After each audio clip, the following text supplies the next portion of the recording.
Gusto mo ba ng ulam na masarap? Come!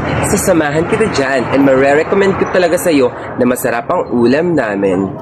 Ito yung mga ulam namin for today's video. So, meron kaming bicol, minudo, ayan, and of course, pakbet para sa mga kabet na pilit kumakabet, hotdog for almusal, and of course, yung mahiwagang pansit pang pahaba ng buhay.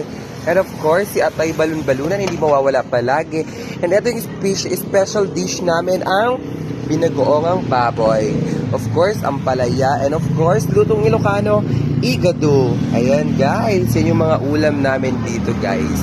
Okay, so makikita lang ang aming store sa Cavite in front of All Home Vista Mall. Katabi lang siya ng, ng Palawan. Ayan, dito kami. Ayan. Ito yung Palawan. Nasa highway kami, guys. Ayan. Okay, so what you waiting for? Come and visit.